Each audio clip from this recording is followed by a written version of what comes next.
लीजिए सुनिए प्रेमचंद की लिखी कहानी सज्जनता का दंड। वाचन समीर गोस्वामी का है। साधारण मनुष्य की तरह शाहजहांपुर के डिस्ट्रिक्ट इंजीनियर सरदार शिव सिंह में भी भलाइयां और बुराइयां दोनों ही विद्यमान थी। भलाई ये थी कि उनके यहाँ न्याय और दया में कोई अंतर न था।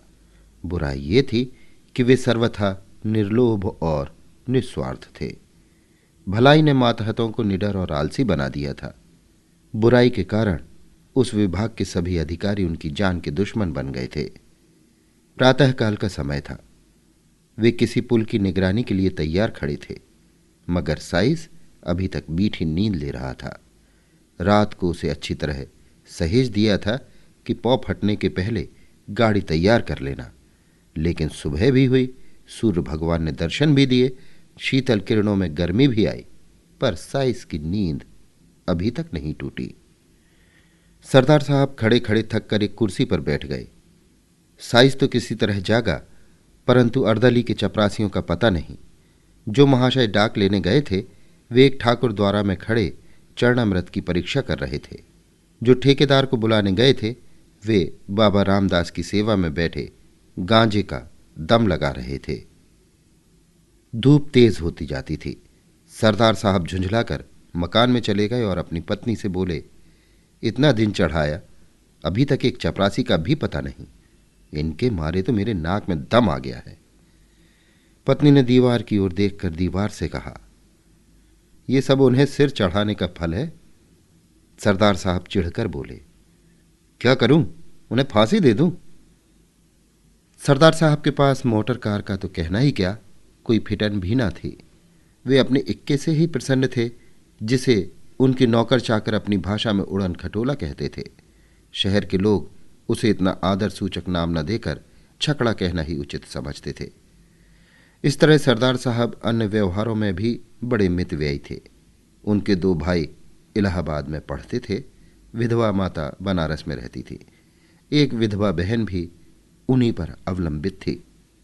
इनके सिवा कई गरीब लड़कों को छात्रवृत्तियां भी देते थे। इन्हीं कारणों से वे सदा खाली हाथ रहते। यहां तक कि उनके कपड़ों पर भी इस आर्थिक दशा के चिन्ह दिखाई देते थे। लेकिन ये सब कष्ट सहकर भी वे लोभ को अपने पास फटकने न देते थे। जिन लोगों पर उनका स्नेह था वे उनकी सज्जनता को सराहते थे और उन्हें देवता समझते थे। उनकी सज्जनता से उन्हें कोई हानि न होती थी। लेकिन जिन लोगों से उनके व्यावसायिक संबंध थे वे उनके सद्भावों के ग्राहक न थे, क्योंकि उन्हें हानि होती थी। यहाँ तक कि उन्हें अपनी सहधर्मिणी से भी कभी कभी अप्रिय बातें सुननी पड़ती थी। एक दिन वे दफ्तर से आए तो उनकी पत्नी ने स्नेहपूर्ण ढंग से कहा, तुम्हारी ये सज्जनता किस काम की, जब सारा संसार तुमको बुरा कह रहा है? सरदार साहब ने दृढ़ता से जवाब दिया, संसार जो चाहे कहे, परमात्मा तो देखता है। रामा ने यह जवाब पहले ही सोच लिया था। वो बोली, मैं तुमसे विवाद तो नहीं करती, मगर जरा अपने दिल में विचार करके देखो कि तुम्हारी इस सच्चाई का दूसरों पर क्या असर पड़ता है। तुम तो अच्छा वेतन पाते हो, तुम अगर हाथ ना बढ़ाओ तो तुम्हारा निर्वाह हो सकता है, रूखी रोटियां मिल ही जाएंगी। मगर ये 10-5 रुपए के चपरासी, मुहर्रिर, दफ्तरी बेचारे कैसे गुजर करें? उनके भी बाल बच्चे हैं, उनके भी कुटुंब परिवार हैं, शादी, गमी, तिथि, त्योहार, ये सब उनके पास लगे हुए हैं। भलमनसी का भेष बनाए काम नहीं चलता। बताओ उनका गुजर कैसे हो? अभी रामदीन चपरासी की घरवाली आई थी। रोते रोते आंचल भीगता था। लड़की सयानी हो गई है, अब उसका ब्याह करना पड़ेगा। ब्राह्मण की जाति, हजारों का खर्च। बताओ उसके आंसू किसके सिर पड़ेंगे? ये सब बातें सच थीं। इनसे सरदार साहब को इनकार नहीं हो सकता था। उन्होंने स्वयं इस विषय में बहुत कुछ विचार किया था। यही कारण था कि वो अपने माताहतों के साथ बड़ी नरमी का व्यवहार करते थे। लेकिन सरलता और शालीनता का आत्मिक गौरव चाहे जो हो, उनका आर्थिक मूल बहुत कम है। वे बोले, तुम्हारी बातें सब यथार्थ हैं, किंतु मैं विवश हूं, अपने नियमों को कैसे तोड़ूं? यदि मेरा वश चले तो मैं उन लोगों का वेतन बढ़ा दूं, लेकिन ये नहीं हो सकता कि मैं खुद लूट मचाऊं और उन्हें लूटने दूं। रामा ने व्यंग्यपूर्ण शब्दों में कहा, तो ये हत्या किस पर पड़ेगी? सरदार साहब ने तीव्र होकर उत्तर दिया, ये उन लोगों पर पड़ेगी जो अपनी हैसियत और आमदनी से अधिक खर्च करना चाहते हैं। अर्दली बनकर क्यों वकील के लड़के से लड़की ब्याहने को ठानते हैं? दफ्तरी को यदि टहलुए की जरूरत हो तो ये किसी पाप कार्य से कम नहीं। मेरे साइज की स्त्री अगर चांदी की सिल गले में डालना चाहे तो ये उसकी मूर्खता है। इस झूठी बड़ाई का उत्तरदाता मैं नहीं हो सकता। इंजीनियरों का ठेकेदारों से कुछ ऐसा ही संबंध है जैसे मधुमक्खियों का फूलों से। अगर वे अपने नियत भाग से अधिक पाने की चेष्टा ना करें तो उनसे किसी को शिकायत नहीं हो सकती। ये मधुरस कमीशन कहलाता है। रिश्वत लोक और परलोक दोनों का ही सर्वनाश कर देती है। उसमें भय है, चोरी है, बदमाशी है, मगर कमीशन एक मनोहर वाटिका है जहां न मनुष्य का डर है न परमात्मा का भय, यहां तक कि वहां आत्मा की छिपी हुई चुटकियों का भी गुजर नहीं। और कहां तक कहें, उसकी ओर बदनामी आंख भी नहीं उठा सकती। ये वो बलिदान है जो हत्या होते हुए भी धर्म का एक अंश है। ऐसी अवस्था में यदि सरदार शिव सिंह अपने उज्ज्वल चरित्र को इस धब्बे से साफ रखते थे और उस पर अभिमान करते थे तो क्षमा के पात्र थे। मार्च का महीना बीत रहा था। चीफ इंजीनियर साहब जिले में मुआयना करने आ रहे थे, मगर अभी तक इमारतों का काम अपूर्ण था। सड़कें खराब हो रही थीं। ठेकेदारों ने मिट्टी और कंकड़ भी नहीं जमा किए थे। सरदार साहब रोज ठेकेदारों को ताकीद करते थे, मगर इसका कुछ फल न होता था। एक दिन उन्होंने सबको बुलाया। वे कहने लगे, तुम लोग क्या यही चाहते हो कि मैं इस जिले से बदनाम होकर जाऊं? मैंने तुम्हारे साथ कोई बुरा सलूक नहीं किया। मैं चाहता तो आपसे काम छीन कर खुद करा लेता, मगर मैंने आपको हानि पहुंचाना उचित न समझा। उसकी मुझे ये सजा मिल रही है। खैर, ठेकेदार लोग यहां से चले तो बातें होने लगीं। मिस्टर गोपाल दास बोले, अब आटे दाल का भाव मालूम हो जाएगा। शहबाज खां ने कहा, किसी तरह इसका जनाजा निकले तो यहां से। सेठ चुन्नीलाल ने फरमाया, इंजीनियर से मेरी जान पहचान है, मैं उसके साथ काम कर चुका हूं, वो उन्हें खूब लथेड़ेगा। इस पर बूढ़े हरिदास ने उपदेश दिया, यारो स्वार्थ की बात है, नहीं तो सच ये है कि ये मनुष्य नहीं देवता है। भला और नहीं तो साल भर में कमीशन के 10,000 तो होते होंगे। इतने रुपयों को ठीकरे की तरह तुच्छ समझना क्या कोई सहज बात है? एक हम हैं कि कौड़ियों के पीछे ईमान बेचते फिरते हैं। जो सज्जन पुरुष हमसे एक पाई का रवादार न हो, सब प्रकार के कष्ट उठाकर भी जिसकी नीयत डवाडोल न हो, उसके साथ ऐसा नीच और कुटिल बर्ताव करना पड़ता है। इसे अपने अभाग्य के सिवा और क्या समझे? शहबाज खां ने फरमाया, हाँ तो इसमें कोई शक नहीं कि यह शख्स नेकी का फरिश्ता है। सेठ चुन्नीलाल ने गंभीरता से कहा, हाँ साहब, बात तो वही है जो तुम कहते हो, लेकिन किया क्या जाए? नेक नियति से तो काम नहीं चलता। ये दुनिया तो छल कपट की है। मिस्टर गोपालदास बीए पास थे। वे गर्व के साथ बोले, इन्हें जब इस तरह रहना था तो नौकरी करने की क्या जरूरत थी? ये कौन नहीं जानता कि नीयत को साफ रखना अच्छी बात है, मगर यह भी तो देखना चाहिए कि इसका दूसरों पर क्या असर पड़ता है। हमको तो ऐसा आदमी चाहिए जो खुद खाए और हमें भी खिलावे। खुद हलवा खाए, हमें रूखी रोटियां ही खिलावे। वो अगर 1 रुपया कमीशन लेगा तो उसकी जगह 5 का फायदा कर देंगे। इन महाशय के यहाँ क्या है? इसलिए आप जो चाहे कहें, मेरी तो कभी इनसे निभ नहीं सकती। शहबाज खां बोले, हाँ, नेक और पाक साफ रहना जरूर अच्छी चीज है, मगर ऐसी नेकी ही से क्या जो दूसरों की जान ले ले। बूढ़े हरिदास की बातों की जिन लोगों ने पुष्टि की थी, वे सब गोपालदास की हाँ में हाँ मिलाने लगे। निर्बल आत्माओं में सच्चाई का प्रकाश, जुगनू की चमक है। सरदार साहब की एक पुत्री थी। उसका विवाह मेरठ के एक वकील के लड़के से ठहरा। लड़का होनहार था, जाति कुल का ऊंचा। सरदार साहब ने कई महीने की दौड़ धूप में इस विवाह को तय किया था और सब बातें तय हो चुकी थी, केवल दहेज का निर्णय नहीं हुआ था। आज वकील साहब का पत्र आया। उसने इस बात का भी निश्चित कर दिया, मगर विश्वास, आशा और वचन के बिल्कुल प्रतिकूल। पहले वकील साहब ने एक जिले के इंजीनियर के साथ किसी प्रकार का ठहराव व्यर्थ समझा। बड़ी सस्ती उदारता प्रकट की।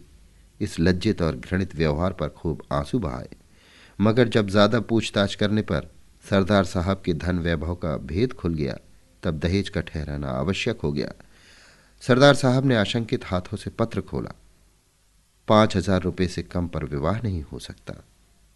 वकील साहब को बहुत खेद और लज्जा थी कि वे इस विषय में स्पष्ट होने पर मजबूर किए गए, मगर वे अपने खानदान के कई बूढ़े खुर्राट विचारहीन स्वार्थांध महात्माओं के हाथों बहुत तंग थे।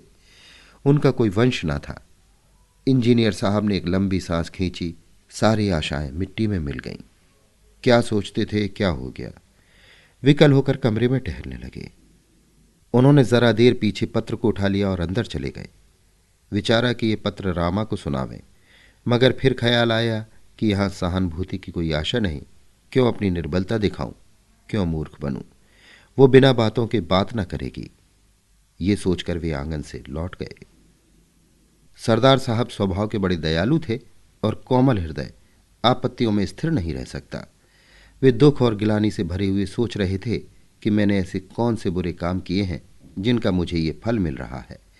बरसों की दौड़ धूप के बाद जो कार्य सिद्ध हुआ था वो क्षण मात्र में नष्ट हो गया। अब वो मेरी सामर्थ्य से बाहर है। मैं उसे नहीं संभाल सकता। चारों ओर अंधकार है, कहीं आशा का प्रकाश नहीं, कोई मेरा सहायक नहीं। उनके नेत्र सजल हो गए। सामने मेज पर ठेकेदारों के बिल रखे हुए थे। वे कई सप्ताहों से यूं ही पड़े थे। सरदार ने उन्हें खोलकर भी न देखा था।